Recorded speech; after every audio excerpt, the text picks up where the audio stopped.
Economists say one good thing coming out of the pandemic was that Americans saved a lot of money. That's great. From COVID's onset to the end of 2021, U.S. households stashed away a combined $2.7 trillion in savings, according to Moody's Analytics. But as the world reopened, so did the wallets. Once the world reopened, I was so inclined to do things that I had that money saved. And I was like, cool, great. I have this so much money. And now I want to hang out with my friends. I want to go to happy hour. I want to go to brunch. I want to go those places. You and 200 million of your American friends. How can you stay ahead? Joining us this morning is clinical professor of finance at the University of San Diego, Dan Roccato. And Dan, Americans are relying on rainy day funds now, according to the latest data from the Bureau of Economic Analysis. The personal savings rate was just under 5.5% in May.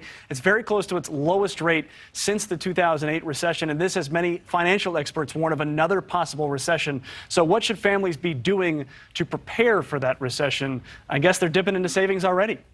Yeah, they are, Mitch.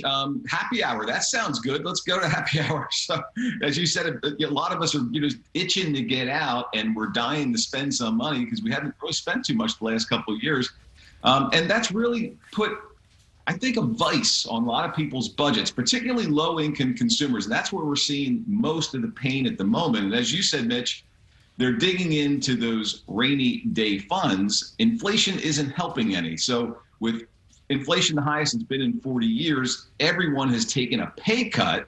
At the same time, we're all trying to race out, take vacations, go out to, well, happy hours. And as you said, that means the money has to come from somewhere, and that somewhere is your rainy day fund.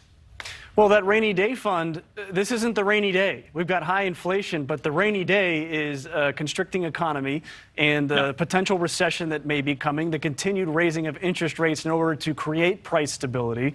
So I'm guessing that folks should continue to save that money and not use it to maybe go on a 4th of July vacation, or seeing as we've passed the 4th of July, a Labor Day vacation, maybe they should just wait for the prices to stabilize and save that money. What do you think?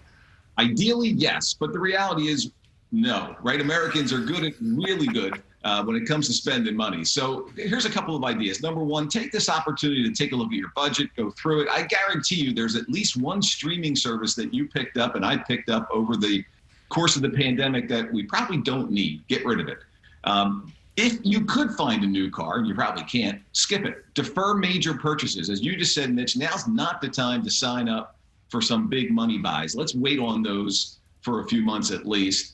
Credit card debt. You mentioned credit cards. I'm glad you did, because we've already seen the average interest rate on credit cards to go over 20%. So if you can focus on your credit card debt, whittle that down, because a lot of us have credit cards the size of Wyoming.